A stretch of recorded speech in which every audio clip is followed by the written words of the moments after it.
சென்னை மாகாணமாக இருந்தபோது மதுராந்தகம் அருகே உள்ள கோழியாளம் கிராமத்தில் 1759ஆம் ஆண்டு ஜூலை 7ஆம் தேதி பிறந்தவர் இரட்டைமலை சீனிவாசன்.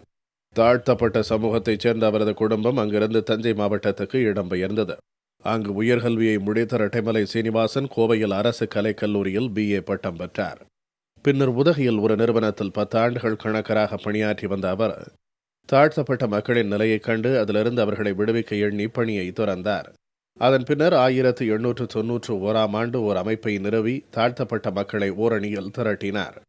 1893ஆம் ஆண்டு தாழ்த்தப்பட்ட மக்களின் நலனுக்காக ஒரு இதழை தொடங்கி அதன் மூலம் அவர்களின் நிலையை உலகறியச் செய்தார். பஞ்சமி நிலங்களை மீட்டு தாழ்த்தப்பட்ட மக்களுக்கு கிடைக்கச் செய்தார்.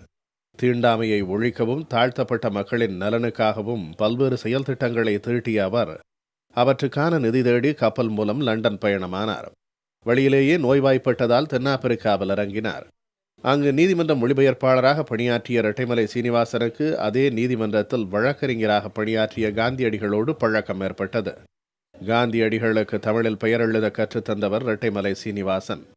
அங்கு 17 ஆண்டுகள் வசித்த அவர் 1921ஆம் ஆண்டு நாடு திரும்பி மீண்டும் தாழ்த்தப்பட்ட மக்களுக்கான இதழை தொடங்கி தனது பணியை தொடர்ந்தார்.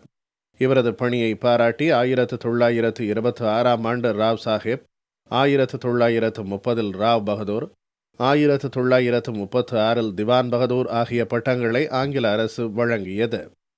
ஒடுக்கப்பட்ட மக்களின் நலனுக்காக தொடர்ந்து போராடிய இரட்டைமலை சீனிவாசன் 1945ஆம் ஆண்டு செப்டம்பர் 18ஆம் தேதி காலமானார்.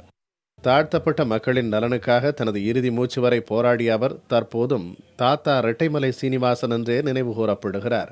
காந்தி மண்டபத்தின் உள்ளே அவருக்கு மணி மண்டபமும் சிலையும் நிறுவி ஆண்டுதோறும் அவரது பிறந்த நாளை கொண்டாடி வருகிறது தமிழக அரசு. புதிய தலைமுறைக்காக ஜெய்சங்கர்.